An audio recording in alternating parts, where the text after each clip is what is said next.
Bonjour à tous et à toutes et bienvenue sur le Bon MJ. Aujourd'hui, on se retrouve pour une petite table ronde, ça faisait longtemps, sur un sujet qui a été proposé par quelqu'un, par Mise au bout, je crois, sur le Discord. Donc, on va parler de romance dans le jeu de rôle. Et ce qui est bien, c'est que pour une fois, comme je disais aux personnes ici présentes, je vais pas pouvoir faire les questions et les réponses parce que c'est pas un sujet, un sujet que j'aborde très consciemment, hein, même s'il y a pu y avoir des épisodes de romance dans certaines parties. C'était plutôt accidentel qu'autre chose. Donc là, on a des gens qui sont intéressés par le sujet, qui sont volontaires, donc ça va être top, je pense. Donc, merci d'être là. Je vais vous inviter à vous présenter tous les trois rapidement. Dans l'ordre de Discord, moi, j'ai Sibou, ensuite j'ai JRMJ, et ensuite j'ai Valentin. Donc, Sibou, bah, je- Eh ben, enchantée, effectivement, moi c'est Sibou. Je suis principalement joueuse dans ma pratique de jeu de rôle. Je fais pas beaucoup MJ, je design pas de jeux. Par contre, j'aime beaucoup tester les jeux des gens autour de moi et c'est vrai que les thématiques de la romance et d'une manière générale des relations fortes entre personnages, c'est une thématique que je recherche activement dans les jeux auxquels je joue. Oui, bonjour, bonsoir. Ouais, mon pseudo c'est JRMJ. Je suis MJ surtout depuis 2018 dans le jeu de rôle que j'ai créé, qui s'appelle Fragment. C'est un jeu de rôle qui se passe à peu près à notre époque, dans un futur proche et lointain. Ouais, ça m'intéressait de venir aujourd'hui pour discuter de la romance, alors notamment en tant que représentation, mais aussi en tant que potentiel, quelle est son importance, notamment avec vis-à-vis des enjeux narratifs, ludiques, etc. Voilà, ça m'intéresse pas mal comme sujet. ok, nickel. Bon, JRMJ, peut-être que vous le reconnaissez. Si vous avez vu les tables rondes d'il y a plus d'un an, peut-être que vous le reconnaissez. Et enfin, Valentin, du coup. Salut, merci beaucoup de m'accueillir. Donc moi je m'appelle Valentin, prénom propice à discuter de romance. Moi je m'intéresse à la romance parce que j'aime jouer ça, donc en tant que joueur. Aussi en tant que meneur, je trouve ça très intéressant de mettre en place des parties et en tant que créateur de jeux, donc je bricole un peu des jeux dans mon coin et ça m'intéresse de mettre en place des moments où il peut y avoir des émotions. Alors pas que de la romance, aussi des amitiés fortes ou des émotions un peu plus humaines. Donc voilà, je réfléchis beaucoup à ça, je m'intéresse à ça, donc c'est pour ça que je suis là aussi ici. Ok. Eh ben, très bien. Ce que je vous propose de faire, en fait, c'est de développer. Puisque la première question, évidemment, on sait que vous êtes intéressé par le sujet puisque vous êtes là. Maintenant, si vous le voulez bien, dans le même ordre, pour balayer un peu l'ensemble enfin, les raisons pour lesquelles ça vous intéresse, est-ce qu'on peut aller un peu plus loin? Qu'est-ce qui fait que pour vous, je vois déjà que vous parlez au-delà de la romance, on pourrait dire dans les rapports amoureux, vous parlez aussi juste de jouer des liens profonds et développer de personnages, tout ça. Qu'est-ce qui fait que pour vous c'est intéressant dans le cadre du jeu? Pourquoi vous recherchez ça finalement? Sibou, à nouveau. Euh, alors moi j'ai l'impression qu'on peut jouer de la romance de différentes façons et donc du coup j'aimerais juste l'évoquer en passant. Je pense qu'on peut très bien proposer des relations de romance dans le jeu qui soient, alors j'ai envie de dire purement théâtrales, c'est-à-dire que c'est une expression théâtralisée, mais dans laquelle on n'a pas une implication personnelle.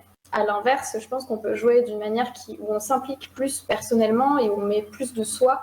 J'ai envie d'appeler ça jouer avec sincérité, vulnérabilité, je ne sais pas trop exactement quel terme il faut utiliser, mais dans l'idée de se laisser toucher soi-même en tant que joueuse par ce qu'on vit. Et clairement, moi, c'est la deuxième partie qui m'intéresse plus. Je ne dis pas que la première n'a pas d'intérêt, mais voilà, personnellement, c'est la deuxième que je recherche dans les parties. C'est de vivre des relations fortes à travers le jeu, et en particulier, du coup, les relations de romance. Ça génère des émotions que je trouve particulièrement intenses, et donc c'est des relations qui génèrent des émotions intenses dans le jeu, mais moi j'ai l'impression que même entre les joueurs, c'est aussi le signe d'un lien avec les joueuses à la table, en fait, d'une forme d'intimité avec les joueuses, quelque chose que je recherche quand je joue avec mes amis, d'avoir l'impression de connecter en fait à travers ce genre de relations. Donc, les relations intimes d'une manière générale, la romance étant un exemple particulier. Je pense que comme exemple particulier, c'est aussi intéressant parce que c'est peut-être, j'ai envie de dire, le plus tricky dans le sens où jouer une relation d'amitié, il n'y a souvent pas beaucoup d'enjeux, il n'y a pas beaucoup de chances que la personne en face vous réponde non, j'ai pas envie d'être amie. Alors qu'à l'inverse, quand on est sur une relation plus romantique, en fait, pour réussir à s'accorder, c'est plus délicat. Et moi, j'ai envie d'évoquer pendant le jeu comme une forme de danse à deux, où on avance et il faut que le rythme soit le bon pour les deux personnes qui font l'interaction romantique, alors même qu'en fait, on n'entend pas la musique de l'autre. Et donc, ça fait quelque chose, ça fait une forme de tension, un petit peu d'anticipation qui ressemble un petit peu à ce qu'on peut ressentir dans la vraie vie. Donc moi, par convergence, voilà, j'ai le cœur qui bat, je suis anxieuse au moment de parler ou des choses comme ça. J'ai vraiment l'impression de ressentir ces émotions fortes. Et quand on arrive à obtenir une interaction qui fonctionne et vraiment une avancée romantique dans la relation, je trouve que c'est très gratifiant, à la fois sur le plan du personnage et sur le plan du joueur, de réussir à connecter comme ça avec l'autre et avoir cette interaction avec lui. Ok, c'est hyper intéressant. On va faire le tour de table en entier. JRMJ, à ton même question. Ouais, alors ouais, c'est effectivement, Sibou, t'as dit des trucs hyper pertinents, je trouve, trop intéressants, trop envie de rebondir, mais je vais d'abord effectivement parler un peu de trucs un peu général, mais je trouve que c'était trop bien. J'avais identifié un peu, oui, quelques intérêts de jouer la romance. Pourquoi est-ce que ça peut être intéressant? Déjà, ça permet en fait de créer, et c'est un peu ce que tu as dit, Sibou, d'ailleurs, mais des enjeux puissants. C'est-à-dire que, par exemple, avoir la disparition d'un des personnages impliqués dans la romance, disons comme point d'intrigue. Pour donner un exemple, ça permet directement d'avoir un enjeu sans forcément avoir à expliquer beaucoup de choses, selon comment la romance a été mise en place. Mais où en fait, du coup, ça permet d'avoir ces émotions qui sont à l'origine, de façon narrative, de vraiment une sorte d'importance qu'on va directement accorder à un événement. Évidemment, ça va permettre de développer aussi les personnages joueuses. Et à ce niveau-là, je trouve que c'est une manière particulière de le faire, et donc il faut bien quand même être consciente de ce que ça va impliquer. Et ça permet aussi de développer les personnages, non seulement des personnages impliqués dans la romance, mais aussi des personnages en dehors, qui soient des personnages non joueuses ou personnages joueuses. Et je trouve ça intéressant justement dans une romance de laisser du coup cet espace pour les autres joueuses de s'impliquer aussi dans cette romance de manière peut-être un peu plus transversale ou pas. Ça peut être aussi un vrai arc de personnage. Donc je trouve que déjà au niveau de l'enjeu ou des personnages, c'est intéressant. Mais ça permet aussi de créer un lien, pourquoi pas, entre les joueuses dès le début de la partie, ou alors au fur et à mesure, quoi. C'est-à-dire que même dépassant les personnages, c'est vrai que ce que tu disais, Sibou, je trouve là-dessus était très vrai, quoi. C'est-à-dire qu'en fait, il y a forcément une sorte de transparence ou de bleed, pour utiliser un petit peu de vocabulaire. Mais où effectivement, il y a forcément une certaine implication des joueuses plus ou moins forte, et du coup, ça permet de créer un lien aussi dans un groupe qui, des fois, soit se connaît, soit se connaît pas, etc. Et enfin, pour moi, pour finir là-dessus, il y a aussi un enjeu dans la romance d'une question de représentation, quoi. C'est-à-dire de savoir le fait de représenter une romance d'une telle façon, c'est pas anodin. Et je trouve ça intéressant aussi, au-delà de l'aspect ludique et jeu, d'avoir l'idée un peu plus histoire ou œuvre ou quoi, on peut l'appeler comme on veut, mais où là, on va avoir une certaine importance accordée à comment est-ce qu'on représente ces romances-là. Et j'aurai le temps de développer plus tard, donc je vais en rester là, mais je trouve, voilà, c'est un peu pour moi les intérêts, entre autres, hein, bien sûr, de jouer de la romance dans une partie de JDR. Alright. Eh ben, Valentin, du coup. Ouais, moi je vais être beaucoup plus bref parce que quelque Parce que part t'es je le trouve dernier à ça. passer. Oui, déjà. Non, mais au-delà de ça, en fait, j'ai pas tellement de réflexion au sujet de l'intérêt que ça a de jouer ça. Moi, juste, je constate quand je joue autour de ces enjeux-là, j'aime ça. Je trouve ça kiffant. J'apprécie. C'est quelque chose que j'ai pas eu trop l'habitude de faire dans mes pratiques il y a quelques années, que j'ai commencé à faire il y a pas si longtemps, enfin, par rapport à ma carrière de joueur de jeux de rôle. Et en fait, j'aime beaucoup ça. Je trouve ça vraiment très plaisant. C'est riche. Ça crée des interactions sincères à table et tout. Donc juste, c'est intrinsèquement intéressant. Moi, petit point, je suis juste venu à jouer de la romance parce que j'étais juste touché par des fictions non interactives ou interactives, des jeux vidéo, des films, des animés, dans lesquels il y a des enjeux avec de la romance. Et je trouvais ça, moi, ça me touchait beaucoup. Je me disais, j'aimerais, je sais pas, voir ce que ça donne en jeu de rôle. Et j'ai trouvé des manières qui me conviennent d'y jouer et j'apprécie. Mais je saurais pas dire pourquoi j'apprécie ça, quoi. Voilà. Ok.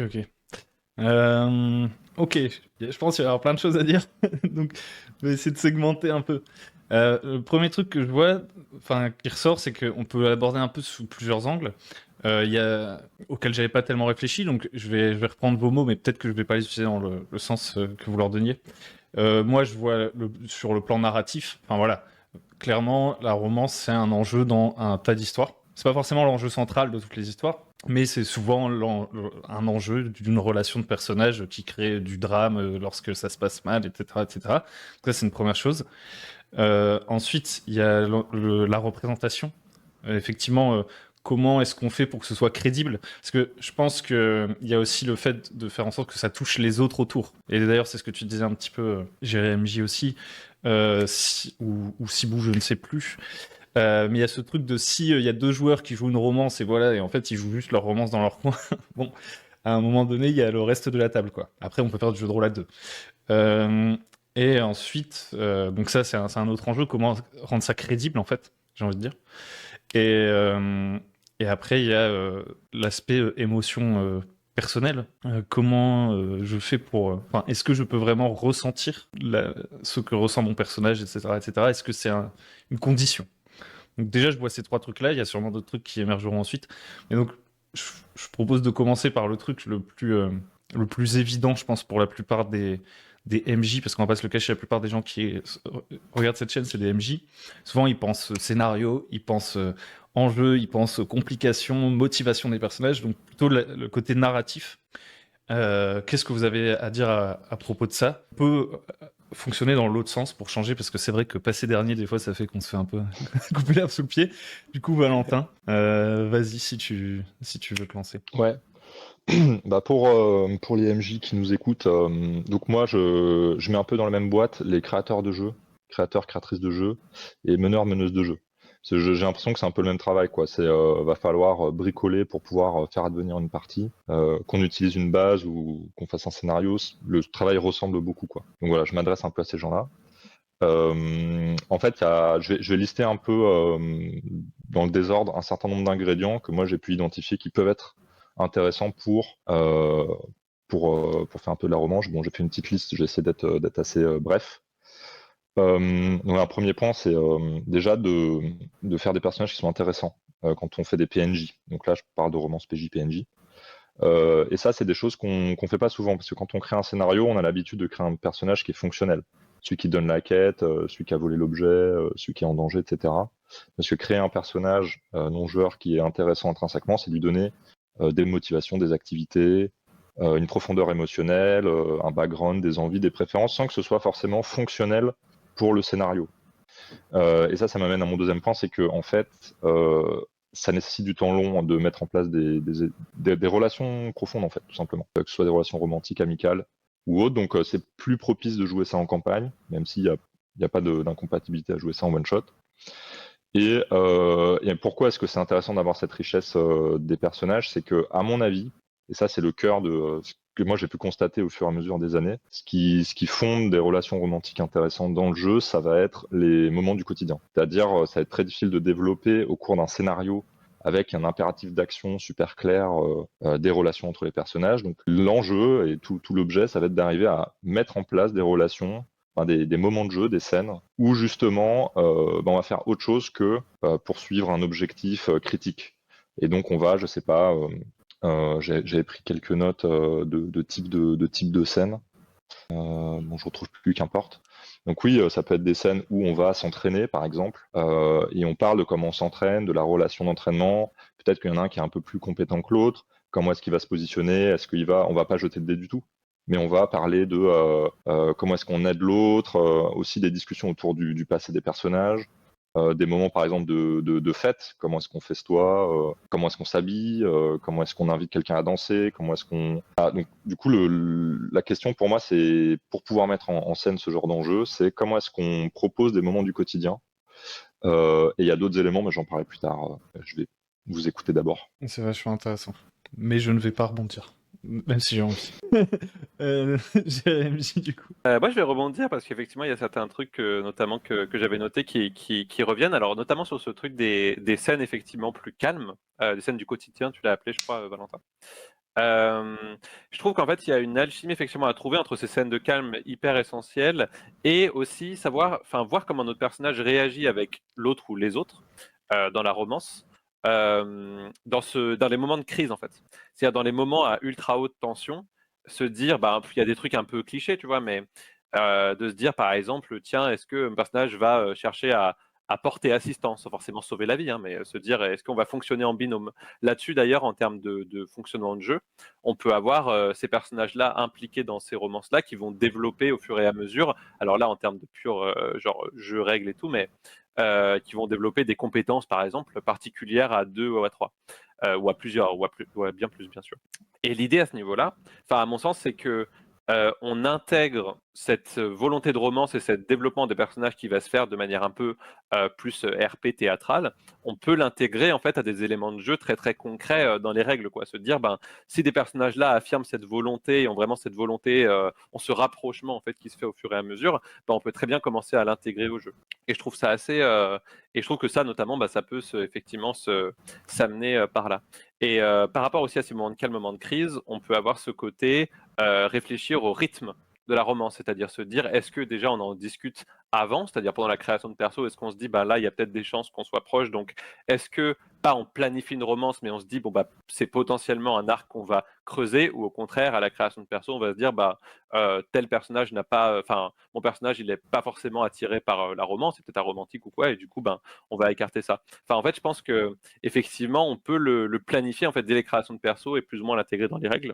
Et pour finir aussi, oui, ça me semble effectivement assez important que pourquoi pas de jouer en fait plusieurs parties de cette romance, c'est-à-dire pas forcément seulement la rencontre et le développement, mais aussi pourquoi pas se dire ça pourrait être intéressant d'avoir un côté séparation et vivre après aussi la romance, quoi. Se dire ces personnages-là, ils ont vécu ça, que ce soit au début de la séance de la campagne ou que ce soit plus loin au cours de la campagne, qui est une séparation avant le jeu entre guillemets ou pendant, et de se dire comment est-ce que j'utilise toute cette romance vécue pour en fait développer mon personnage aussi, quoi. C'est-à-dire que on peut développer son personnage aussi au-delà de la romance et ça peut être pourquoi pas intéressant. Moi, je suis assez d'accord avec ce qui a été dit sur les alternances entre des scènes plus calmes et des scènes plus tendues qui permettent une évolution de la relation qui se fait au fur et à mesure et où les deux sont nécessaires. Par contre, je serais moins d'accord avec le fait qu'on peut planifier la romance dès le début. J'aurais tendance à dire que, alors, planifier qu'il n'y en aura pas, ça me paraît effectivement tout à fait faisable de dire mon personnage sera romantique. Pour le fait de planifier une romance, je dirais plutôt qu'on peut planifier de laisser la porte ouverte et de se dire si quelque chose se crée, c'est quelque chose que j'irai explorer, mais je trouve ça très difficile de le conjurer en fait, de faire advenir la romance à partir du moment où ça implique pas que moi, mais forcément une interaction avec soit le ou la MJ, soit le ou la joueuse. C'est quelque chose qui pour moi émerge, mais qu'on peut pas décider unilatéralement ou conjointement en fait. Il faut vraiment que ça arrive de l'interaction. C'est intéressant parce que je diverge. En fait, effectivement, il y a cette question de est-ce que une romance artificielle poussée par les mécaniques ou par une décision précédente, est-ce qu'elle peut être intéressante? Peut-être en termes de représentation, effectivement. Si on est pour les autres, si on joue, on a un jeu d'acteurs incroyable et qu'on joue le truc, peut-être, je sais pas. Mais effectivement, vu que toi tu parlais plus de ressenti, Sibou, j'imagine que ça va être un peu difficile, ne serait-ce que, prenons un exemple, je sais pas si ça marcherait. Moi, joueur, je demande à mon MJ, ouais, j'aimerais bien faire une romance. Le personnage avec qui je voudrais faire une romance, il serait comme As, avec ça. Est-ce que finalement, derrière, je pourrais ressentir quelque chose pour le personnage? Bon, après, moi, je dois avouer, je fais plutôt partie de l'école de ceux qui sont pas très impliqués et personnellement et émotionnellement dans le truc. Donc déjà, je suis pas vraiment la cible de ça. Mais je me dis que, effectivement, pour qu'une romance, comment dire, elle puisse être vraiment ressentie, il faudrait que ça vienne naturellement, ce lien avec un PNJ ou avec un autre PJ.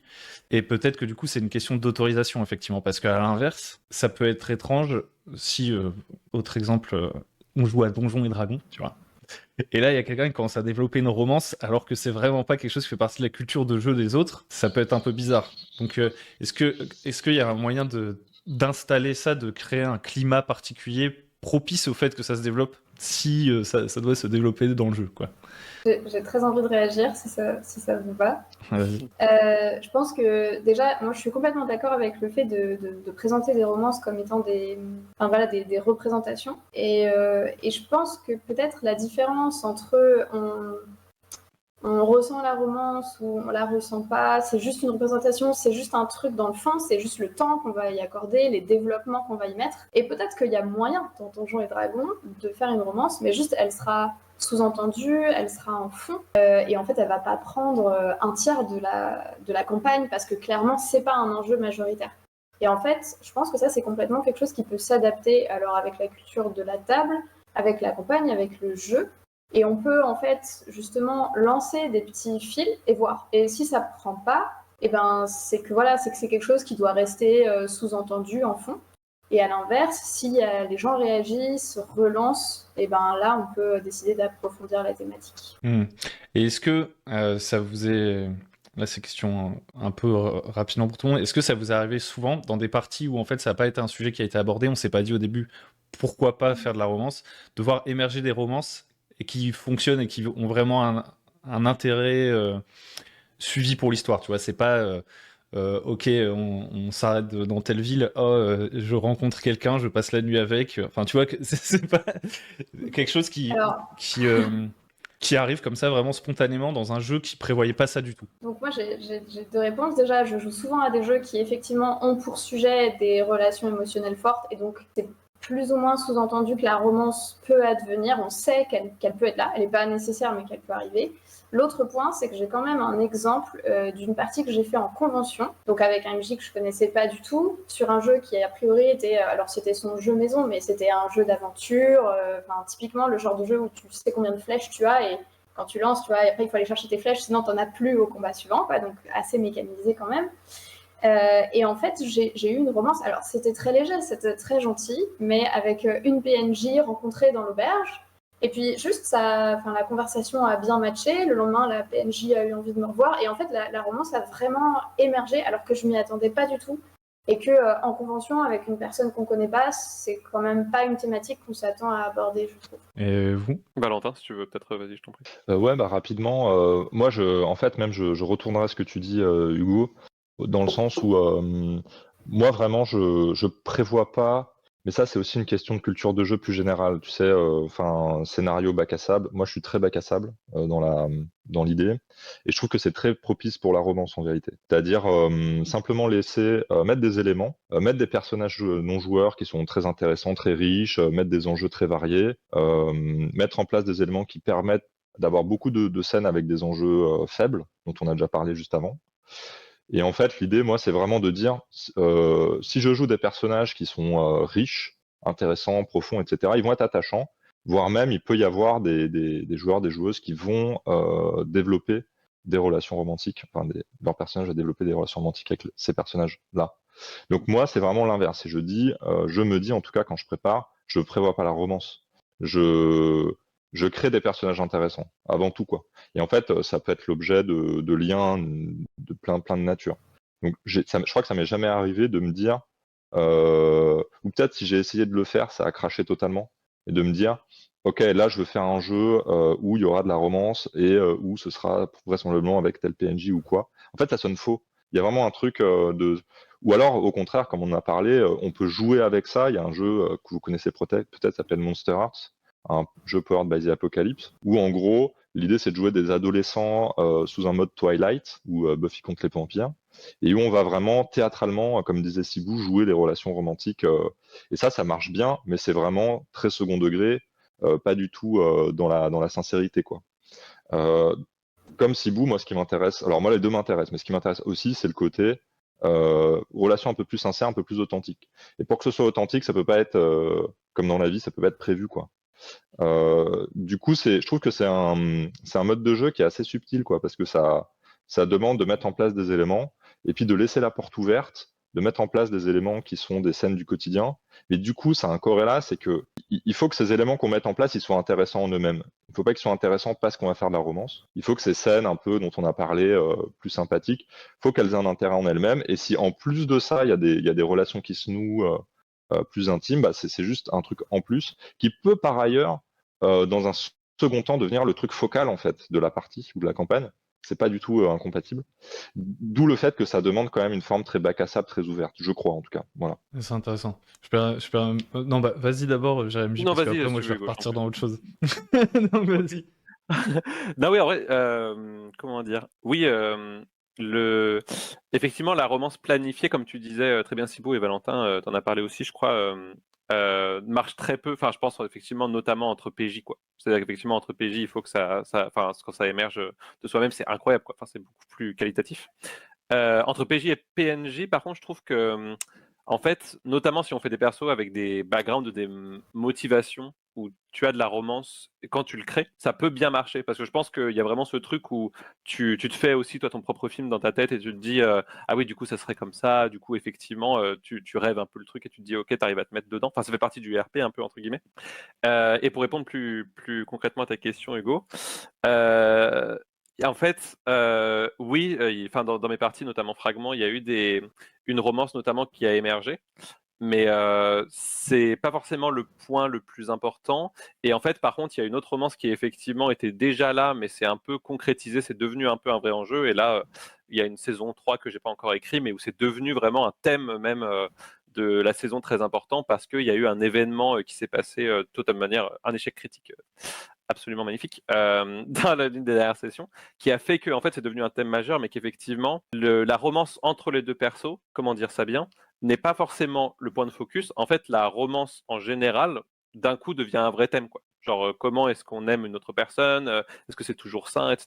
Est-ce qu'il y a des déséquilibres? Et en fait, ce que je veux dire par là, c'est que il n'y a pas seulement un intérêt dans le développement de personnages avec la romance, mais on peut aussi questionner la romance elle-même dans notre scénar et se dire, notamment en tant que MJ, mais pas que, en tant que joueuse évidemment, comment est-ce que finalement ce que je vis là, bah, ça peut être étendu à plein d'autres choses et du coup comment est-ce que ça peut devenir un thème central. Et donc une romance qui émerge est pas seulement intéressante pour les persos, mais aussi pour l'histoire globale, quoi. Ça c'est stylé bien sûr. Mhm.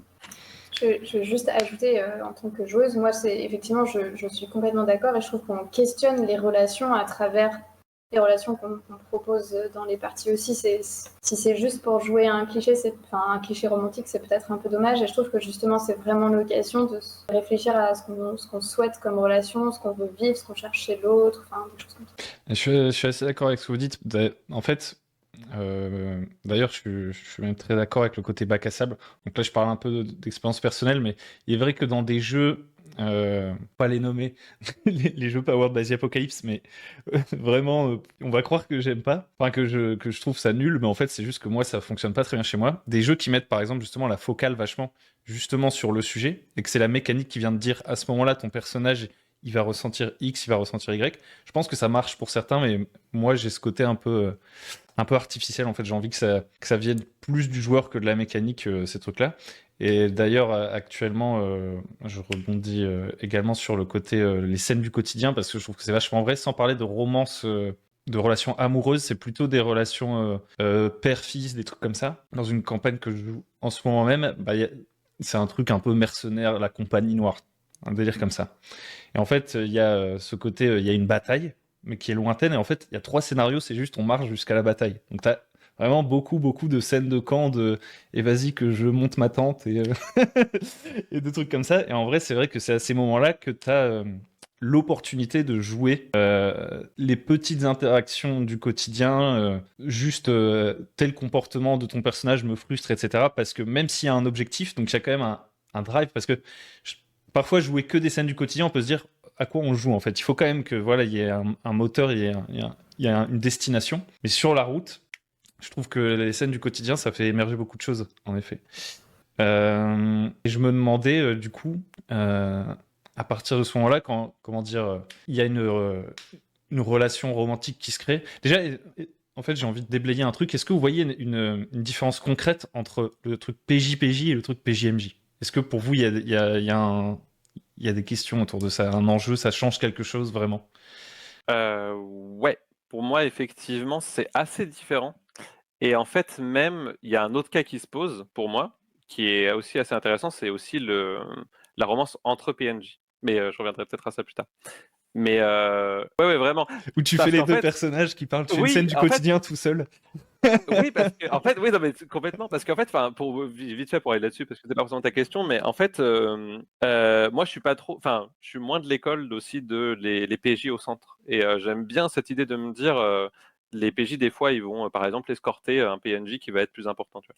Et du coup, je trouve que c'est intéressant d'avoir des modèles de romance entre PNJ parce que ça peut aider de manière indirecte les PJ à aussi genre se questionner en tant que personne, peu importe. Enfin, ça peut être important évidemment, mais surtout en tant que PJ quoi, dans le cadre du jeu de rôle. Et je trouve que c'est intéressant aussi d'avoir ces romances-là qui sont du coup entre PNJ, donc peut-être un peu plus secondaires, mais où tu peux avoir, ça peut interroger aussi si les PJ eux-mêmes sont dans une sorte de relation romantique. Tiens, qu'est-ce que ça veut dire, etc. Mais pour revenir effectivement PJ-PNJ, je trouve que oui, ça pose des questions de, par exemple, la place du hasard. Parce que en tout cas pour moi, c'est un des trucs au niveau de la romance qui est vachement intéressant, et dont à mon avis, il faut discuter au préalable des sessions, c'est quelle part de hasard on introduit. Par exemple, est-ce que on laisse à des jets de dés le fait de se dire, tiens, avec tel PNJ, il y a une sorte d'attirance, tu vois, ou pas? Ou est-ce que tu laisses le côté RP vraiment prendre le dessus? Parce qu'on en a parlé un peu avec cette idée effectivement de est-ce que ça prend ou ça prend pas, mais il pourrait y avoir des décisions de jeu qui pourraient être, en fait, avec tel perso, il se trouve que là, ça t'échappe, tu vois, si on parle de l'idée d'un romantisme qui échappe, quoi, d'un sentiment amoureux qui échappe, et est-ce qu'on laisse une part de hasard? Alors qu'entre PJ, il y aura peut-être moins cette dynamique-là qui va être faite. Je sais pas. En tout cas, c'est une des choses auxquelles je pense avec ta question. Moi, je suis beaucoup plus team roleplay et du coup, j'aurais tendance à dire que j'ai pas tant de différence que ça de faire une romance avec un PNJ ou avec un PJ. Je suis quand même d'accord que c'est plus rare et plus difficile avec un PJ. Et mon intuition, elle tient plutôt du méta, elle tient plutôt du fait de vraiment se faire face en tant que joueur, sans avoir le côté en tant que MJ, on fait plein de personnages différents, et donc évidemment, il y a une part de soi dans tout ce qu'on fait, mais du coup, la part de soi dans un PNJ, elle n'est pas très forte par rapport à la part de soi qu'on met dans un personnage joueur qu'on joue sur toute une campagne. Et donc j'ai l'impression que comme la distance au personnage est moins grande, une relation de nature romantique entre deux PJ, pour les joueurs, il faut être relativement droit dans ses bottes sur le fait que, typiquement si on parle du bleed ou de choses comme ça, ok, c'est quelque chose qui est de l'ordre du jeu. C'est aussi quelque chose qui signifie que quand même on s'entend bien qu'on a des atomes crochus, mais pour autant ça signifie pas qu'il y a de la romance entre les joueurs, quoi. Donc peut-être que c'est plus facile d'éviter ces accros-là avec un PNJ qu'avec un PJ. Et ça me fait beaucoup penser à un jeu dont je parlerai plus tard. D'ailleurs, on a évoqué 2 fois le bleed. Je pense qu'il y a des gens qui doivent connaître, mais je pense qu'il y a aussi des gens qui doivent pas savoir de quoi on parle. Du coup, est-ce que tu peux expliquer rapidement ce que c'est, Sibou? Alors moi, en vrai, c'est un thème que j'utilise pas beaucoup. Moi, j'ai plutôt tendance à utiliser l'idée de convergence, qui est l'idée que... Alors moi, j'utilise beaucoup la convergence émotionnelle, qui est l'idée que je ressens la même chose que ce que mon personnage ressent, donc dans cette espèce de monde imaginaire où mon personnage existe. Mais si je me trompe pas, d'une manière générale, le bleed, c'est le fait de ressentir justement ce que ressentirait ce personnage dans le monde imaginaire, de ressentir les émotions positives ou négatives telles qu'on se les perçoit pour le personnage dans la situation fictionnelle. Ok. Et ça... Alors, je sais pas si tu avais quelque chose à ajouter, Valentin, mais ça me fait penser à un truc quand même. Et est-ce que, ça va peut-être te donner en plus du grain à moudre, est-ce que quand vous êtes MJ et que vous jouez une romance, vous avez le bleed? Parce qu'en fait, tu vois, toi, t'es là, t'as plein de PNJ en même temps, tu vois, et tu ressens pas les émotions de tous tes PNJ, tu vois. Est-ce que du coup, à partir du moment où je fais une romance et que je suis MJ, je suis plus dans une position d'essayer de donner à l'autre l'émotion de la romance ou dans un véritable échange, en fait? Euh, ben, Moi, je pense que ça dépend des manières de jouer. Bon, je vais parler de ma manière de jouer, ça va être plus concret. Moi, la manière dont je mène, qui aboutit à des romans, c'est que je joue mes PNJ comme des vraies personnes. Donc, j'en ai déjà parlé juste avant. Pour que les personnages soient intéressants, pour qu'on s'attache à ces personnages, justement. Je fais de lapsus. Justement, il y a ce truc un peu bizarre de, évidemment, que c'est des personnages imaginaires et que ils sont là pour donner du jeu. Mais en fait, une bonne manière pour moi de les jouer pour qu'ils soient intéressants, riches, vivants, c'est de me dire, ok, je vais faire comme si dans ma tête c'était des vraies personnes.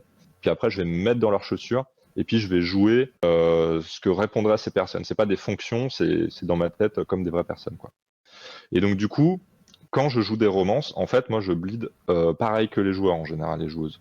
dans le sens où moi je joue presque des PJ quand je suis MJ, c'est juste que j'en joue plein.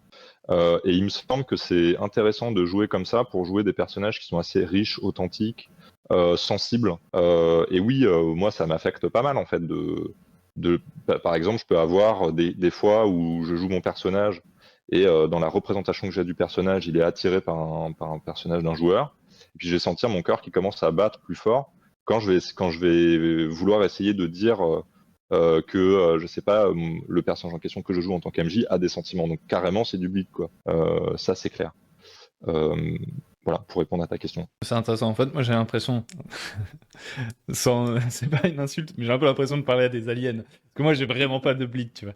Moi, je suis, moi, je suis vraiment, quand je fais du jeu de rôle, je suis beaucoup plus dans essayer de susciter la réaction que dans le fait d'essayer de. Enfin, j'aime bien être surpris, etc. Évidemment que je ressens des émotions en jouant, mais qui n'ont rien à voir avec des émotions liées à une forme d'immersion. En fait, c'est juste des émotions autour de la table. Et du coup, ma question, c'est est-ce que vous arrivez à jouer justement une relation amoureuse avec un personnage fictif et à trouver ce que vous cherchez là-dedans, les émotions et tout, si la personne en face de vous, elle, c'est quelqu'un qui bleed pas. Tu vois, il y a ce truc de, est-ce que si moi, genre, je ressens à fond le truc et l'autre, en fait, il fait juste une pièce de théâtre, est-ce que ça fonctionne? Tu vois, je me pose cette question. Et ben moi j'ai envie de dire le truc c'est qu'on a toujours le doute. C'est-à-dire que en fait moi je sais ce que je ressens, mais je peux pas demander ni aux joueurs ni au MJ. En tout cas pendant la partie, ça c'est sûr, je peux pas demander au joueur ou au MJ s'il ressent quelque chose fortement ou s'il fait du théâtre. Et donc s'il fait du théâtre et qu'il est vraiment bon, ben, en fait je vais pas savoir. Et du coup j'ai envie de dire ça marche. Je suis quand même persuadée que dans un nombre relativement important de cas, c'est réciproque. Voilà. Mais il y a presque aussi quelque chose de l'ordre de la pudeur, de pas forcément le vérifier derrière, parce que c'est des émotions intimes et j'ai pas forcément envie d'aller fouiller chez les autres. Si la personne a ressenti quelque chose de fort, bah, tant mieux, moi aussi. Si elle n'a pas ressenti quelque chose de fort, finalement, à part me décevoir en me disant « Oh, tout ça était faux », j'ai pas grand chose à y gagner et donc en fait j'ai pas tellement d'intérêt à aller poser la question. Ok. Oui, non, je voulais juste dire, c'est vrai que la question que tu posais, Hugo, elle est intéressante parce que la question se pose de oui, est-ce que tu peux jouer de la romance avec tous les types de joueuses en gros, enfin avec du coup tous les joueuses. Et effectivement, ouais, c'est une vraie question. Moi, j'avoue que les personnes avec lesquelles je joue sont souvent très impliquées émotionnellement et du coup, ça fait que je me pose pas trop effectivement la question parce que c'est des gens avec qui je sais qu'il peut y avoir des choses très fortes, alors aussi en dehors de la romance qui se passe et où je sais que voilà, il y aura un vrai impact. Alors des fois dans le sens négatif, dans le sens des émotions, tristesse, etc. Mais où il y aura vraiment quelque chose de très fort et que ça plaira à peu près tout le temps, même si on fait des check-up évidemment réguliers. Mais où du coup, oui, la question se pose pas trop, mais je trouve, ouais, effectivement, c'est une vraie question, quoi. Est-ce que tu peux jouer avec tout le monde? Ouais, enfin, de la romance avec tout le monde et d'autres choses avec tout le monde, ouais. Bonne question. Sur cette question spécifique, moi j'aurais quand même tendance à dire que du coup je sélectionne les gens avec qui je fais de la romance. Mais enfin, c'est pas grave quoi, ça veut juste dire qu'avec les autres on tente et on se dit non, ça a pas l'air d'être le truc, c'est pas par là qu'il faut aller. Et puis finalement tu choisis aussi les gens avec qui tu joues. J'avoue que moi du coup, enfin voilà, ça me pose vraiment une question parce que moi aussi évidemment quand je vais jouer un PNJ, je vais essayer de faire en sorte qu'il soit crédible, etc. Mais c'est toujours plus comme un marionnettiste que comme une incarnation, en fait, tu vois. Et du coup, je trouve ça relativement difficile en termes de sincérité. Enfin, tu vois, de créer quelque chose de sincère pour un enjeu comme la romance, tu vois. Je vais plutôt surtout sur des scènes, on va dire, de vraiment de pure romance. Tu vois, par exemple, si les scènes du quotidien, avec l'épouse d'un PJ, etc., et ils se prennent la tête sur un sujet de gestion de telle ou telle problématique, ça va aller. Mais si on parle vraiment de romance, enfin, je dis ça, j'en ai joué une l'année dernière, tu vois. Mais voilà, à chaque fois, je me suis dit en ressortant, sans poser la question aux joueurs, d'ailleurs, ça n'a pas fait l'objet d'un débrief ou tout comme ça, je me suis dit, c'était pas très crédible, tu vois. Mais on va continuer parce que ça fait partie de l'histoire maintenant, tu vois. Mais bon. Voilà. Du coup, en préparant la table ronde, on s'était aussi dit que ça pourrait être intéressant de parler de jeux qui, spécifiquement, alors pas forcément c'est leur seul objectif, mais aborde ces sujets-là, quoi. Et du coup, est-ce que vous connaissez des jeux comme ça qui mettent en avant la romance ou autre forme d'attachement, comme on se disait pendant la petite pause? Ça te va si je commence du coup, Valentin? Ouais, vas-y. Donc, moi, j'avais envie d'évoquer 3 jeux qui ont un traitement de la romance qui est vraiment très très différent. Le premier, c'est le type de jeu qui vraiment a pour objectif de traiter de la romance. C'est-à-dire c'est central. Et l'exemple que moi j'ai vécu, c'est une partie de Breaking the Ice. C'est un jeu à 2 qui a vraiment pour objectif de jouer une rencontre, plusieurs premiers rendez-vous, avec comme enjeu, est-ce que derrière les personnages sortent ensemble ou pas. C'est très peu mécanisé, donc en fait on joue des scènes, il faut beaucoup inventer, et à la fin des scènes, en gros, on décide un petit peu si le personnage est touché ou pas. Il faut que les personnages soient touchés un certain nombre de fois pour atteindre des espèces de limites à partir desquelles voilà, on considère qu'ils se lancent dans une relation. Et moi, j'ai rencontré des problèmes dans la partie que j'ai faite pour 2 raisons. Déjà, la première, c'est qu'il y a une exigence de créativité qui est en fait stressante, je trouve, et que moi, ça génère pas des émotions très positives chez moi de me dire mince, qu'est-ce qu'il faut que j'imagine pour la scène suivante. Et donc, du coup, pour le coup, je me sens pas dans une situation convergente avec ce que mon personnage ressent, qui est oh trop bien, je vais le revoir, c'est trop cool. Et l'autre point, c'est que ça, de mon point de vue, ça a fait émerger des problèmes de type méta, parce qu'en fait, ça reflétait trop l'ambiguïté que j'avais avec la joueuse en face, et je sentais que ça allait être un problème si dans la partie les personnages sortaient pas ensemble, parce que ça voulait dire qu'en tant que joueuse, on n'était pas assez proche pour réussir à avoir une romance fonctionnelle. Ça devenait quand même une exigence pesante, en fait. Donc je trouvais ça difficile. Donc ça veut dire que pour moi, ce genre de jeu est difficile à jouer, parce que on n'a pas envie de jouer ça avec un inconnu. A priori, jouer des premiers rendez-vous amoureux avec une personne qu'on connaît pas du tout, c'est un peu bizarre. Et à l'inverse, si on est déjà très proche de quelqu'un, et typiquement, si c'est une personne avec qui on a des enjeux romantiques, et que ça échoue, qu'est-ce que ça signifie sur la relation qu'on a avec la joueuse. Donc ça, c'est le premier cas, et du coup, c'est un type de jeu que... Alors, c'est pas que je trouve pas intéressant, mais moi, j'arrive pas à trouver la bonne distance avec les joueurs avec qui je peux y jouer de manière agréable, on va dire. Sans enjeu qui soit méta par rapport au jeu lui-même. Juste pour préciser, donc du coup, dans le jeu, à chaque passe, entre guillemets, enfin à chaque scène, c'est chaque joueur respectivement qui... entre guillemets, décide de si l'autre a réussi à le convaincre, quoi. Donc en fait, c'est vraiment un jeu de drague, presque. Il y a vraiment du jugement sur les scènes. Et t'incarnes, par contre, vraiment des personnages qui sont différents de... Oui, t'incarnes complètement un personnage. Il y a tout un système de création de personnages avec des valeurs qui sont proches et des valeurs en opposition. Je crois que j'y ai joué, mais le nom me dit rien pourtant. Il n'y a pas un autre nom en français? Pas à ma connaissance, mais il y a peut-être des jeux un peu similaires qui... Ok, bon, c'est un peu hors sujet. Vas-y, je te laisse continuer. Désolé. Il n'y a pas de problème. Le deuxième type de jeu que j'avais envie d'évoquer, c'est... alors, tu as mentionné un moment pendant une pause, justement, un jeu qui fait un petit peu une émulation des telenovelas. Là, c'est un jeu qui s'appelle Hot Guys Making Out et qui fait une sorte d'émulation des boys love. Donc, des histoires de manga qui racontent des relations entre hommes. Et pour le coup, c'est assez mécanisé. Il y a des cartes, en fait, et les cartes... et on joue des personnages qui sont très asymétriques. Il y a un personnage qui est très timide, qui va pas oser faire le premier pas, et à l'inverse, il y a un personnage qui est, je sais pas s'il faut dire très viril, très dominant, mais qui, lui, va avoir du mal à exprimer ses émotions, en fait. Et en fonction des cartes qu'on tire, en fonction du personnage qu'on joue, on peut faire un move plutôt physique ou un move plutôt type émotionnel, faire une déclaration ou des choses comme ça. Et globalement, le personnage un peu faible va pas beaucoup réussir à faire des moves physiques, mais beaucoup réussir à se confier émotionnellement. Et l'autre, ce sera l'inverse, il va beaucoup faire des actions de type « bon, j'y vais, je l'embrasse » ou des choses comme ça. Mais il va pas réussir à dire « parce qu'en fait, tu comptes pour moi ». Et là, ça émule vraiment quelque chose qu'on peut retrouver, un peu un trope qu'on peut retrouver dans les boys love, avec une relation très dissymétrique entre les deux personnages. Là, pour moi, l'avantage, c'est que l'enjeu, il est déplacé. La question, c'est pas est-ce que la romance va avoir lieu. La question, c'est comment est-ce qu'on fait une romance typique de ce genre de fiction. Les rôles, ils sont dissymétriques, il y a des contraintes ludiques qui sont fortes, et là, on n'est plus sur du tout des contraintes méta. On est tellement différent de ce qu'on joue dans la vraie vie. La romance est tellement un peu caractéristique, presque caricaturale, qu'en fait, là, on s'amuse. Et on peut effectivement tomber facilement dans un peu de la caricature, et c'est pas vraiment un problème. Donc, du coup, on joue pas forcément de la romance en s'impliquant très fortement. Par contre, en tout cas, on s'amuse. Et pour le coup, c'est un jeu qui est à partir de 2 joueurs jusqu'à 4. Et donc, en fait, il va y avoir les 2 personnages principaux, mais il y a aussi 2 joueurs qui peuvent jouer des personnages secondaires, qui vont s'impliquer de manière un peu transversale, faciliter ou gêner la romance, en fait, au fur et à mesure, et rajouter des péripéties. Qui est quelque chose dont parlait chez RMJ à un moment aussi.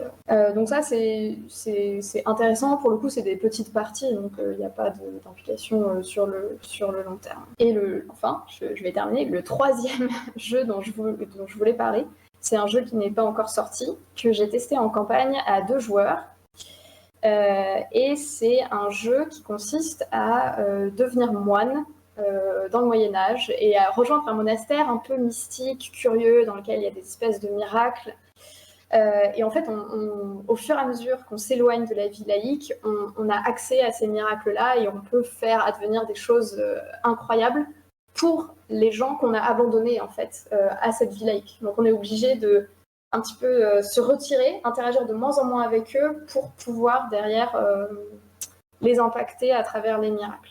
Et le fait de devenir moine, ça implique de plus avoir de relations de type charnel. Et j'ai trouvé ça absolument intéressant parce qu'en fait, devoir abandonner un thème, avoir un thème qui devient interdit, c'est aussi en fait une manière de traiter ce thème, ça oblige à se positionner. Et en fait, l'abandon de la romance, de la relation avec le personnage avec lequel j'avais créé des liens au début de la campagne, ça a été un enjeu très très fort au fur et à mesure que c'était plus possible de l'avoir.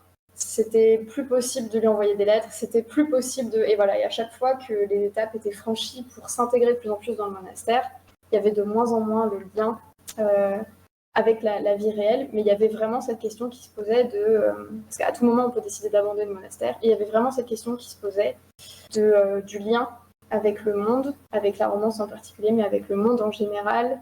Et je trouvais ça très intéressant que le fait de dire qu'une thématique devient interdite, c'est une manière de la traiter. Ouais, c'est super intéressant le dernier jeu, je trouve, parce que justement, je pense, on pourra approfondir un peu plus après, mais un des trucs qui crée l'ambiguïté et qui fait que souvent il y a des gens qui vont pas vraiment aborder ce truc-là, c'est l'aspect charnel, je pense, tout simplement. Et, Oui, c'est ça. et du coup, Alors, c'est... j'en profite quand même parce que c'est un jeu qui va sortir, donc je dis ça s'appelle le Rosaire écarlate, ça devrait être publié d'ici quelques mois de manière indépendante. Et l'autrice est Natacha Forel. Quand même, je peux pas dire ça sans derrière donner le nom du jeu. Intéressant, franchement. Et du coup, Valentin, je crois que tu avais aussi des choses à dire Ouais. des jeux. Sur les jeux, c'est intéressant que tu parles du côté charnel parce que moi j'ai l'intuition inverse en fait, que c'est plus facile de jouer de la sexualité avec des fondus au noir que de la romance. Enfin, en tout cas, de mon expérience, il y a un côté très. Tu vois, dans les PBTA par exemple, tu as des sex moves. Donc, c'est des choses qui se produisent quand il y a des relations sexuelles entre des personnages.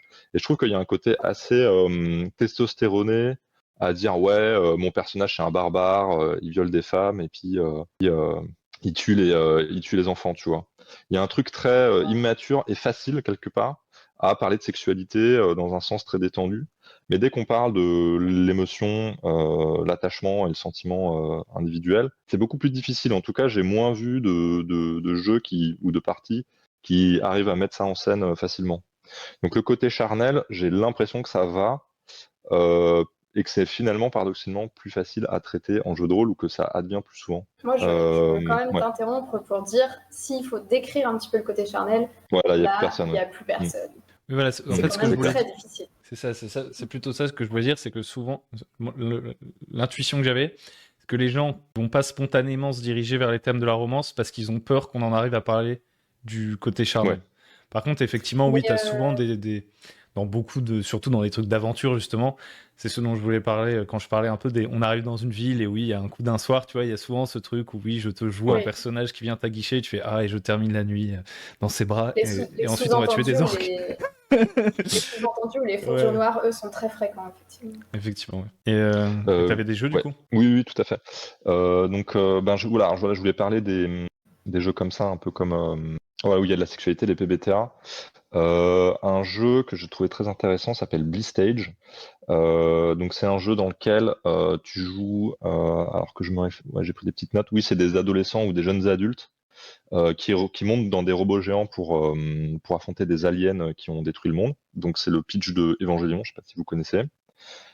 Et dans ce jeu, ce qui est très intéressant, c'est que la puissance des relations, en fait, c'est très frontal parce que la force des relations, elle est numérisée entre 1 et 5. Il y a deux jauges, tu as la jauge d'intimité et la jauge de confiance. Tu peux être très intime avec quelqu'un, mais pas du tout avoir confiance, donc très attiré, etc. Mais la relation est un peu chaotique. Ou inversement, tu peux avoir beaucoup de confiance dans cette relation, mais peu d'intimité. C'est quelqu'un que tu connais, avec qui tu as des liens, mais pas très intimes, mais tu sens que c'est solide et tu peux faire confiance en la personne. Et ces valeurs chiffrées vont déterminer la puissance de ton armure, quoi. Ton bouclier, ça va être ta relation avec ta sœur, ton épée avec ton père, le corps de ton armure avec ton boyfriend. Et puis tu vas aller tataner des aliens. Et si ton arme ou ton armure ou quoi se font toucher, bah, en fait, ça va impacter la relation. C'est-à-dire la relation va, en termes de confiance, se fragiliser. Et donc, du coup, tu vas te tataner avec des aliens, la relation se fragilise, et donc tu reviens à la base, et tu peux faire des scènes, t'as un certain nombre de scènes de relations ou d'intimité, je sais plus comment on appelle ça, et tu vas devoir dire, bah voilà, là, je vais voir telle personne, et puis on va mettre en place une scène. On va dire, bah, par exemple, on est autour d'un café, j'ai des blessures de partout, et puis tel personnage me met des bandages parce que voilà, je reviens du combat. Ok. Et donc là, on commence à discuter. Les deux personnages interagissent en roleplay.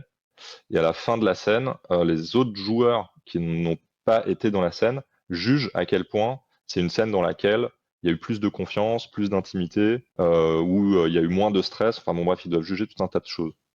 Donc du coup, avec ce système que j'essaie d'expliquer un peu rapidement, ce qui se passe, c'est que les relations sont mises en danger. On va être motivé à faire des scènes pour voilà, retrouver un peu d'intimité et de confiance avec les gens avec qui on est lié. On va jouer la scène de manière assez, comment dire, spontanée, parce qu'en fait, on sait que les autres joueurs qui sont les spectateurs vont être le juge des conséquences de cette scène, quoi. Et puis quand la scène est finie, bah, on a les conséquences, plus ou moins de confiance, etc. Puis après, on remonte dans le robot, on se retatane, et puis on fait ça pendant une campagne. Et je trouve ça très intéressant parce qu'en fait, il y a un côté, là pour le coup, ça vient un peu contredire ce qu'on a dit, mais je trouve que ça le fait subtilement. C'est-à-dire que oui, ça vient frontalement parler des relations d'intimité, et il y a au moins deux trucs qui font que ça marche bien. Le premier, c'est que on parle de l'intimité, mais on parle pas de l'amour, ou de la romance, ou de la sexualité directement. C'est-à-dire, on précise pas quelle est la nature de la relation. Ça, c'est un truc que je voulais évoquer aussi, c'est que donc toi, Hugo, tu voulais faire une table ronde sur la romance. J'ai tendance à penser que ça recouvre en fait toutes les relations intimes qui peuvent être attribuées romantiques ou non. Donc tu as parlé de relations entre père et fille ou père et fils, des relations entre des amis très forts, des relations familiales, etc. En fait, l'idée c'est de dire on va pas traiter de la romance, mais on va traiter de relations intimes. Je trouve que faire ça déjà, c'est déjà beaucoup plus riche. Ça laisse la porte ouverte à faire des choses qui sont de la forme qu'on a envie qu'elles prennent. Donc voilà, dire des relations intimes, ça va être autour de ça qu'on va jouer, ça peut aider. Et le deuxième point aussi, c'est de mettre en place cette interaction entre l'action, ce dont tu parlais, Jérémy J, je crois, entre l'action, les scènes à hauts enjeux, et les scènes à enjeux beaucoup plus tranquilles. En fait, là, il y a une interaction entre les deux. C'est-à-dire que vu que dans les scènes avec très fort enjeu, il faut que j'ai une armure, une arme, des pouvoirs puissants pour déglinguer des aliens, bah, il faut que dans les scènes d'intimité, je me rabiboche avec les gens avec lesquels bah, les relations se sont un peu dissolues à cause du fait que je me sois fait éclater mon armure contre les aliens. Donc il y a une interaction entre les deux qui est assez féconde en fait et qui crée vraiment une dynamique où l'un renforce l'autre et inversement. Donc voilà, je voulais parler de ce jeu-là qui, je pense que si on a envie d'aborder ces enjeux-là, je crois que c'est un jeu qui le fait de manière assez directe, mais qui malgré tout arrive à bien le faire et à créer des scènes vraiment très intéressantes. Voilà. Ok. C'est vrai que c'est un. Moi, personnellement, j'ai du mal avec le côté performatif, ou en tout cas, même si c'est un élément de game design important, tu vois, le côté tu joues ces scènes pour obtenir la récompense et tout. Mais c'est vrai que c'est aussi juste donner la fenêtre. Alors moi, je préfère, tu vois, le côté on joue des scènes du quotidien, tu vois, comme ça. Je trouve que c'est plus naturel, mais effectivement, le fait que ce soit inclus dans la mécanique, c'est une sorte de contrainte de jeu qui donne l'opportunité à ces scènes qui n'auraient peut-être jamais existé dans d'autres jeux où on t'aurait pas dit de jouer ces scènes, en fait. Oui, il y a juste un point que je voulais rajouter. Pourquoi aussi c'est intéressant? Il y a aussi une question d'habitude de jeu en termes de table, de gens avec lesquels on joue, etc. J'ai le sentiment que au début, jouer un peu la romance, ça met les gens dans des états de vulnérabilité, ils savent pas trop comment faire, etc. Quand on en a joué un petit peu, on se détend en fait. Il y a un côté vraiment, ça va beaucoup plus, c'est beaucoup plus simple, c'est beaucoup plus sympa. On se prend moins la tête en fait avec ça. Je crois que c'est aussi lié un petit peu avec une culture où il y en a aussi beaucoup de gens qui jouent entre hommes. Et l'expression des sentiments à une table exclusivement masculine, elle est parfois un peu difficile à cause de la culture, tout simplement. Et donc, je crois qu'il y a aussi ça qui se mélange, quoi. Donc, expérimenter, ça permet aussi de comment dire, ouais, se déstresser, quoi. De dédramatiser. Ouais, Et complètement. Blistage permet d'expérimenter ça de manière assez directe. Voilà. Ok, bah, ça fait une transition naturelle. Enfin, à moins que Jérémy, tu m'avais dit que tu n'avais pas des jeux spécifiques sur le sujet, là. Oui, c'est ça. Sur des jeux, effectivement, non. À la limite, juste rebondir sur ce que tu disais, Valentin, sur l'intimité plus globale, en disant qu'effectivement, un des tropes qu'on peut retrouver, c'est de se dire, ah oui, la relation romantique est plus importante que d'autres types de relations, que ce soit dans la création, alors qu'en fait, en vérité, non. Enfin, c'est-à-dire que on peut très bien avoir des relations romantiques dans telle histoire qui vont être moins importantes que des relations amicales ou, comme tu disais, Hugo, relations père-fils. Enfin, d'avoir cette idée qu'effectivement, toutes les intimités peuvent être aussi importantes, quoi. Voilà. Oui, c'est vrai que souvent dans les histoires, plus là, au théâtre, au cinéma, etc., la relation romantique, genre, elle est over the top, alors que dans la vraie vie, l'amitié, c'est quand même souvent beaucoup plus durable et les trahisons d'amitié, tu vois, ça peut être encore plus violent, tu vois. Mais d'ailleurs, dans le côté, souvent on joue entre hommes, en fait, ce que je trouve intéressant, c'est qu'il y a quand même ce truc de la bromance qui s'est par contre beaucoup démocratisé. Tu vois, dans beaucoup de récits plus récents, tu vois, même si c'est des trucs ultra virils et guerriers, tu vois, tu peux quand même jouer ces trucs un peu en mode ah, je pense au pays, tu vois, genre ne t'en fais pas. Et c'est vrai que tout ce qu'on dit depuis tout à l'heure, même si on a pris l'axe de la romance qui est un peu plus spécifique, parce que justement, en fait, c'est là où je disais aussi le côté charnel, en fait, ça ajoute un truc quand même. Ça fait. Enfin, on peut aussi jouer comment on dit déjà, des amours platonique, mais souvent le truc qui fait qu'on s'écarte de la romance, c'est peut-être cet aspect charnel. Peut-être que c'est un sujet en fait, hein. Peut-être que c'est un attendu d'une table ronde sur la romance. Est-ce que vous avez des choses à dire sur ces sujets-là? Moi, j'ai déjà été. Voilà, j'ai déjà eu des occasions d'évoquer, notamment lors d'une romance entre PJ, l'aspect charnel de la relation. Et c'était un petit peu ce que je disais au tout début, qui était que vraiment, en fait, c'est tout un jeu d'harmonisation où en fait on commence gentiment, peut-être on va évoquer, je sais pas, le fait de s'enlacer ou de s'embrasser, ce genre de choses. Et en fait, si on voit que l'autre répond et qu'on est à peu près au même rythme, et ben là on peut aller dans des descriptions et clairement là on était allé assez loin hein, dans des descriptions jusqu'à vraiment décrire une interaction avec un rapport sexuel quoi. Et donc c'était vraiment une harmonisation entre les deux joueuses qu'on était donc. Et j'ai trouvé ça intéressant de voir qu'à un moment, en fait, le MJ qui assistait à la scène a proposé le fondu au noir. Alors, peut-être parce que lui commençait à être mal à l'aise, ça je ne saurais pas dire, ou peut-être juste parce qu'il ne voulait pas que ça retombe et du coup il nous a proposé de dire, et ben là on n'a qu'à dire que. Et en fait, les deux joueuses, on s'est dit qu'on avait envie de continuer. Et c'était vraiment d'un commun accord. On avait cette même envie de dire non, en fait, on a envie d'aller un petit peu plus loin dans la description, de continuer 5 minutes comme ça et de voir où ça mène. Et alors, clairement, c'est le genre de choses que moi, je n'ai pas débriefé post-jeu. Enfin, on n'a pas discuté de cette partie de la partie. Et c'est rare, je trouve, d'en arriver à un tel niveau d'harmonisation comme ça qu'on peut aller jusqu'à évoquer ce genre de sujet. Ça m'est peut-être arrivé 2 ou 3 fois sur un assez grand nombre de parties qui traitent aussi de la romance, quoi.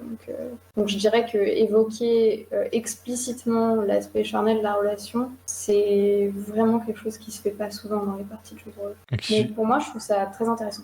Et qui, a priori, entre guillemets, sans dire que c'est pas intéressant, est accessoire, quoi. C'est pas parce qu'on veut pas faire ces scènes-là qu'on peut pas faire de la romance, en fait. Oui, c'est ça. Ça n'empêche pas de traiter de la romance. C'est pas nécessaire à décrire la romance. Je pense que c'est un aspect différent. C'est un moment, en fait, c'est un moment très gênant, en fait, d'évoquer ces choses-là. C'est un moment où on se rend compte que dans sa tête, on les pense, qu'on est à l'aise avec les idées, et que les évoquer, sortir les mots, c'est pas du tout facile. Aussi, même sur juste le niveau de langage qu'on veut avoir, en fait, parce que on n'a pas envie que ce soit quelque chose de descriptif, mais brut. On a quand même envie de transmettre l'idée de romance et donc d'avoir...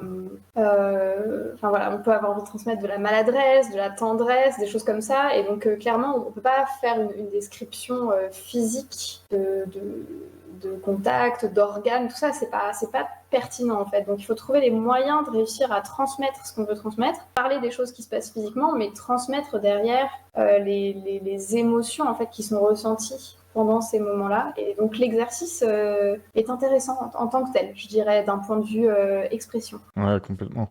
Puis effectivement, je pense qu'il y a un truc de pudeur, notamment pour les autres, parce qu'en fait, effectivement, à partir du moment où t'es quelqu'un, et genre, ça va, tu vois, vous kiffez la scène à deux, c'est plutôt pour les autres qu'effectivement, le plus important, c'est de transmettre l'émotion pour que eux-mêmes, derrière, ils sachent à quel niveau la relation elle est dans l'histoire, etc. Alors, Parce qu'en de plus, mon dans la expérience, c'est description... beaucoup plus facile d'être spectateur que acteur sur ce genre de scène. Vraiment, les écouter, ça va, c'est assez tranquille. Mais globalement, même au-delà du truc charnel, comment vous pensez à faire comment faire, selon vous, on parle vraiment de représentation pour que ce soit crédible. Admettons, moi je suis plutôt un MJ vraiment très descriptif, mais est-ce qu'il y a une partie physique dans le jeu? Bon, peut-être pas, on va pas parler de partie physique pour le charnel, parce que là on commence déjà, là c'est vraiment le bout du bout, tu vois. Mais, comment expliquer? Pour jouer la séduction, etc., ou genre juste les scènes du quotidien, est-ce que vous avez des trucs pour ça? Pour rendre ça crédible, en fait? Parce qu'on peut très bien, tu sais, de manière un peu machinale, d'écrire comme si on lisait un livre, ou lire un dialogue un peu de manière plate, tu vois. Enfin, est-ce que il y a parmi vous des acteurs, en fait, je sais pas, de ça, et qui ont des trucs? Alors, moi, je propose de répondre parce que très vite, je vais laisser la place à ceux qui sont MJ et qui font ça. Mais en tant que joueuse, juste le seul conseil que j'aurais à te donner, c'est fais une proposition, laisse la porte ouverte avec un de tes PNJ et vois si la joueuse attrape le fil rouge et essaye d'aller plus loin. Personnellement, pour moi, ça ira pas plus loin que ça en termes de conseils, mais voilà, c'est à ça que je réagis en fait. C'est si tu proposes quelque chose, ben, je peux décider d'aller dans cette direction. Ouais, moi je trouve qu'il y a vraiment un truc. Alors, ça m'est arrivé récemment et c'était assez à la fois drôle et à la fois assez touchant. Mais vu que, alors je parle notamment de fragments, mais jouer une romance avec un joueur et une de mes PNJ. Et cette PNJ justement, en fait, c'était vraiment l'occasion d'un date dans un parc. Et vraiment de voir mon joueur se décomposer à cette idée de juste avoir ce date un peu face à face et de le voir, genre, à lui, ok, genre, comment je fais, quoi. Et en fait, alors moi, il y a des trucs, oui, des petites astuces. En amont, tu peux décider, par exemple, de comment si le perso a eu des romances avant, par exemple, est-ce qu'il y a eu des trucs qui l'ont marqué? Et je pense notamment à une de mes joueuses qui m'avait dit que dans une de ses relations précédentes, il lui avait fait son plat préféré, par exemple.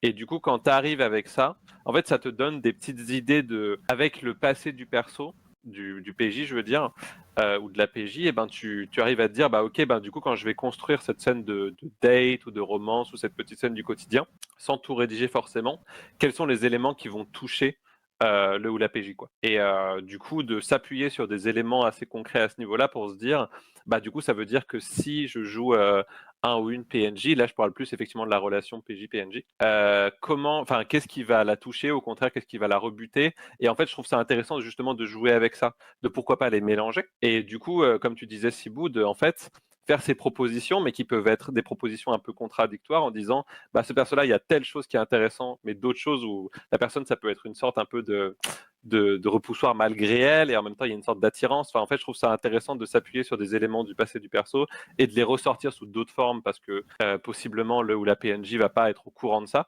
mais du coup, de le proposer un peu comme un clin d'œil, quoi, aux PJ qui sont en face de nous et de leur dire bon, je vous fais ces propositions effectivement basées sur vos persos et du coup comment est-ce que effectivement vous réagissez. Mais je pense que Sibou enfin je pense que tu as dit vraiment un truc très très important de dire c'est une proposition que tu vas faire. Et ce qui peut être intéressant, c'est effectivement de baser ces propositions sur des choses qui ont déjà ou pas marché et de voir comment les PJ s'en sortent, ce qui est toujours un moment assez intéressant. Valentin? Ouais, je vais être assez bref. J'ai le sentiment que, alors moi en ce qui me concerne, je réfléchis pas trop au côté bien jouer de manière crédible, parce que La performance, quoi. Comment? Pas performatif, quoi. Genre, Ouais, c'est ça. ouais. Je pense, alors déjà, je pense que jouer une romance, ça nous met un peu sur un côté vulnérable parce que ça nous place quand même en tant que personne. On n'a pas tous forcément les mêmes expériences en termes de romance, etc. On n'a pas tous le même rapport. On peut avoir un rapport très tranquille ou un rapport un peu moins tranquille à ces questions-là dans la vie réelle. Et donc du coup, moi j'ai plutôt le sentiment que c'est l'occasion où il faut pas trop se prendre la tête à essayer de mettre en place une performance théâtrale de très haute qualité. En fait, c'est même aussi l'occasion de dédramatiser un peu le sujet. C'est-à-dire on peut complètement jouer, je crois, des personnages qui sont qui sont pas très bien joués, quoi. C'est pas très grave en fait. Et puis ça prend pas, c'est pas un problème.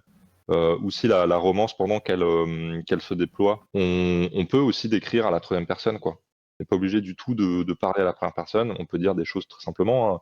Oui, là, elle te raconte sa vie, son enfance. Elle te dit que patati patata. Oui, il te raconte à quel point tu lui as manqué. Et puis là, tu déclame un poème, tu vois. On peut tout à fait jouer à la troisième personne. Je crois que c'est tout aussi touchant et intéressant. Donc, j'aurais tendance à dire, mieux vaut voilà, faire ça plus naturellement sans trop se prendre la tête à la Ouais, performance. Et si on a envie de le faire, c'est plutôt si on a envie de le faire, moi j'aime bien, en fait, j'aime bien performer, des fois, pas toujours. Et quand j'ai envie, bah, je me lance et là c'est plus un plaisir, quoi. je suis d'accord, parce qu'en fait, c'est ça que je me suis dit. Parce que, à mon avis, il vaut mieux y aller de la manière la plus naturelle pour soi possible si on espère y ressentir quelque chose. Parce que si je suis en train de penser à je joue un personnage qui est pas moi, et en plus je dois montrer à tout le monde à quel point, oui, je suis amoureux ou je sais pas quoi, enfin, c'est super difficile. Mais en fait, ça pourrait être un tout autre sujet de table ronde, hein, le côté est-ce que pour faire du roleplay, je dois incarner ou je peux décrire. Mais voilà, c'était au cas où vous aviez vraiment des tips and tricks, je sais pas.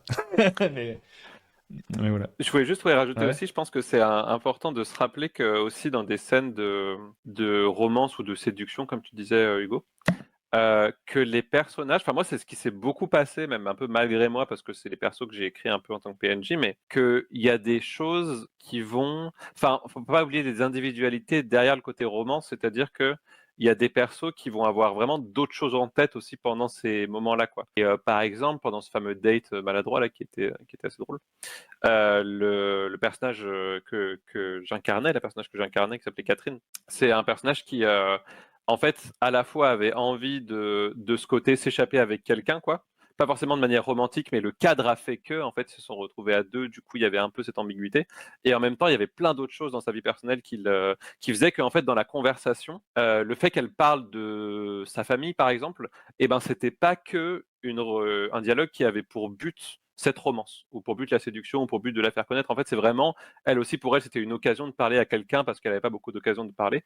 Et du coup, en fait, de mêler ces problématiques personnelles avec la situation, le contexte, qui fait que ça devient ou pas plus ou moins romantique, bah, ça permet, je trouve, d'ajouter au côté crédible / réaliste, si c'est notre objectif, évidemment, en tant que MJ ou PJ, quoi. Mais où ça permet vraiment de se dire, bah, en fait, là, ouais, on est dans une situation où tout n'est pas orienté que vers des objectifs d'approfondir l'intimité. Ça peut aussi être un enjeu simplement individuel pour les persos, quoi. Ça recoupe. La boucle est un peu bouclée avec les scènes du quotidien qui font que, tu vois, pas faire. Alors, on va faire une scène de séduction. Tu vas jouer le rôle de. Tu vois. Non, mais c'est très C'est intéressant. ça. Et la romance qui émerge, mais qui n'est pas forcément l'objectif premier de ce qui se passe. Du coup, on arrive à la fin de cette table ronde, mais je pense qu'il y a quand même Enfin, il y a sûrement plein d'autres choses à dire, et il faut un jour que ça se termine. Il y a quand même un truc qu'on n'a pas trop abordé, c'est le fait que c'est un sujet qui peut être touchy, et il peut y avoir des problèmes. Bon, ça peut être léger, genre on est jeune, on joue et on fantasme des trucs débiles, et c'est pas trop grave, mais il peut y avoir des trucs où il se passe des choses bizarres, ou alors juste on est gêné et ça nous gêne pour jouer. Donc, est-ce que vous avez des trucs, soit des outils, soit des pratiques que vous mettez en place pour éviter que ça tourne au drame de tous ces sujets? Si vous voulez, je peux commencer rapidement. Moi, je vais peut-être vous évoquer ce qui me semble ne pas être intéressant de faire. En miroir, qu'est-ce qui peut être intéressant? Je pense pas que ce soit intéressant de parler au début de la partie, de ce qui nous gêne pas, etc. Parce qu'en fait, sur ces sujets, il y a trop de choses qui sont déjà qu'on n'a peut-être pas envie de dire au début de la partie, qu'on n'a pas envie d'en parler. Si on a subi un traumatisme, par exemple, en général, on n'a pas envie de dire, au fait, moi j'ai subi tel traumatisme, ou au fait, moi j'ai pas envie de parler de ce truc-là. Donc, ma technique, ma stratégie à moi, c'est juste de jouer, de commencer à jouer, et puis d'être attentif dans les moments où justement on ressent un peu de l'ambiguïté, de surtout pas hésiter à faire des pauses, à demander aux gens, à dire vraiment, est-ce que tu te sens bien? Est-ce que la scène, elle te paraît OK? Est-ce que tu veux qu'on ellipse? Par exemple, si on est meneur ou joueur, hein, dans tous les cas. En gros, de te dire, le roleplay est pas sacré, quoi. On peut, enfin, en gros, et on peut pas non plus prévoir à l'avance pour que, une fois qu'on a tout cadré, toute l'expérience de jeu parfaitement, c'est bon, on n'a plus qu'à dérouler le script parce qu'on a tout débunké à l'avance. Donc moi, je suis vraiment de l'école de on joue et on fait attention les uns les autres et on prend le temps de poser des questions, de voir où on en est, si tout le monde est bien. Mais ça, c'est vrai pas que pour la romance. En tout cas, voilà, je préconise ça. Enfin, moi, c'est ce que je fais. De tous en prendre la responsabilité aussi. C'est-à-dire que c'est pas parce que je suis dans la scène que c'est moi qui suis responsable de dire stop. S'il y a quelqu'un qui voit que je suis pas à l'aise, il peut proposer que ça s'arrête aussi, enfin, prendre le pouls, quoi. Ok, ok. Je suis assez d'accord avec ça. Jérémy?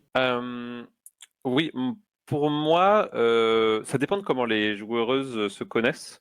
Mais par exemple, en fait, ce côté parler avant la partie, si jamais effectivement il y a des joueuses qui aiment pas trop parler à un groupe, il peut se faire par le biais de là au DMJ, par message privé en fait. C'est-à-dire que je pense que ça va beaucoup dépendre des joueuses, mais on peut plus ou moins, je pense quand même. Enfin, moi, je serais plutôt partisan d'en parler quand même un peu avant parce que il y a certains sujets sur lesquels, par exemple, on sait qu'on va dire, ben, est-ce qu'il y a vraiment un sujet sur lequel que tu n'aimerais pas trop aborder dans l'histoire? Et il y a des gens qui vont arriver à te le dire, que ce soit devant le groupe ou que ce soit plutôt au moment de la création de perso, si on les crée un par un ou quoi. Juste MJPJ.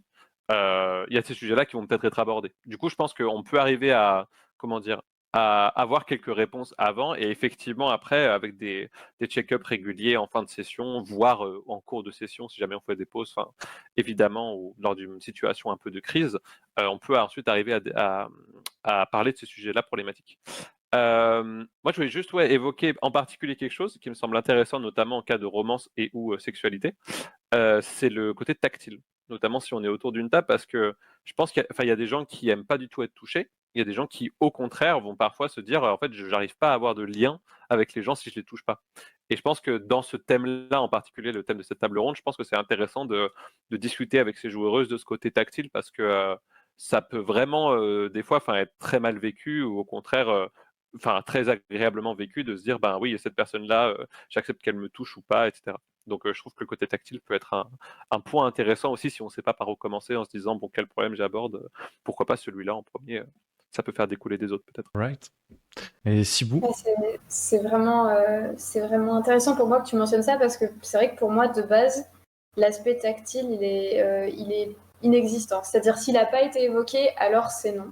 Moi, c'est mon hypothèse de base. Et du coup, je trouve ça intéressant de voir qu'effectivement, en fait, c'est vrai qu'on peut complètement l'évoquer et mettre le sujet sur la table et voir si on veut aller sur ce plan-là ou pas. Sinon, globalement, je suis d'accord avec ce qui a été dit, c'est-à-dire évoquer éventuellement des thématiques assez larges avant la partie. Typiquement, ça peut être...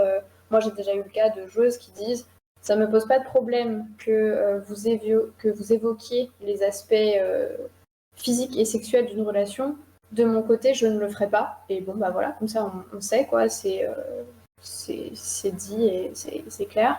Et sinon, globalement, bah, je suis d'accord aussi avec l'écoute au cours de la partie. Moi, j'ai assez pour habitude de fonctionner de façon très graduelle. Je vous ai déjà parlé d'harmonisation, de choses comme ça. Et donc, c'est vrai que bah, à ce moment-là, si je sens la moindre fausse note, bah, je continue pas dans la direction, quoi. C'est vraiment que si j'ai l'impression que les autres joueurs et joueuses autour de la table sont dans la même, voilà, dans le même processus, dans la même harmonie qu'on mène à cette flot. Alright. Bon, on a fait le tour, je pense, un peu du sujet. Peut-être pas de chaque segment plus précis, mais voilà, ça fait déjà une longue table ronde. Vous nous direz, si vous êtes arrivé à ce stade de la vidéo, si vous avez des questions et tout, vous pouvez venir sur le Discord, parce que peut-être que s'en suivra une conversation, je sais pas. Est-ce qu'on peut te poser une question, Hugo? Oui. Et tu disais au début que c'était pas toi qui allais faire les questions et les réponses. Alors est-ce que tu t'attendais aux réponses et je sais pas quel est ton retour à la fin de cette table ronde avec des aliens qui parlent de sujets Des aliens. C'était pour provoquer une réaction que je disais des aliens. Non, bah, y a rien qui m'a, y a rien qui m'a particulièrement surpris. En fait, moi, c'est plus comme je le disais, moi, j'ai pas beaucoup le côté bleed. Donc, en fait, je vois vraiment le truc de manière dramatique, tu vois.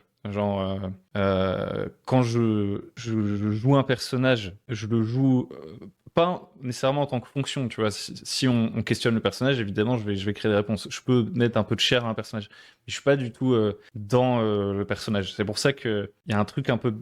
D'ailleurs, j'aime pas trop être PJ pour ces raisons-là. En fait, moi, ça me met plus mal à l'aise d'être dans un personnage. Donc, du coup, Est-ce que si. tu joues tes personnages au service de l'histoire? Surtout, ouais. Après, ça dépend des. Vraiment, je peux pas faire de généralité. J'ai fait quand même des parties qui étaient très différentes de l'une à l'autre. Mais voilà, sur la question des romances et tout, il y a pu en avoir dans des parties auxquelles j'ai joué. Mais c'était souvent, comme on disait, accidentel déjà. Je me suis jamais dit, je vais faire une partie où le but c'est de faire des histoires romantiques et tout. Euh, et la plupart du temps, c'était aussi secondaire. Mais en fait, ce qui était quand même intéressant, c'est que la plupart on peut dire des conseils, on va dire, entre guillemets, pratiques, quoi, qui sont pas genre dans le ressenti ou tel jeu ou je sais pas quoi. Par exemple, les scènes du quotidien, etc., ça recoupe des trucs pour le coup, avec lesquels je suis assez d'accord sur juste les scènes d'attachement peu importe leur forme, quoi. Ça, je trouve que, en termes juste pratico-pratique, c'est vraiment c'est juste permettre une fenêtre sur autre chose que la résolution d'objectifs, quoi, de créer ces scènes-là. Donc, ça se vérifie dans pas mal de campagnes. mais voilà, je sais pas si ça répond à ta question. Du coup, merci. À tous les trois. C'était bien sympa. J'espère que ça vous a plu à vous aussi qui nous écoutez. J'espère que ça s'est bien passé pour vous. De toute façon, on va débriefer rapidement entre nous après. Si la vidéo vous a plu, bah, n'hésitez pas à liker, à vous abonner, etc. Je vous fais pas la classique. Et si vous avez des idées de table ronde, n'hésitez pas aussi, parce que là, ça faisait longtemps qu'on n'avait pas fait de table ronde. Et en général, c'est quand il y a quelqu'un qui apporte un sujet que les tables rondes se font. Donc, si vous aimez le format et que même si vous voulez participer ou que vous avez une idée, n'hésitez pas à partager. Merci du coup à tous les trois et puis on se retrouve pour débriefer et à très bientôt sur le Bon MJ. Ciao.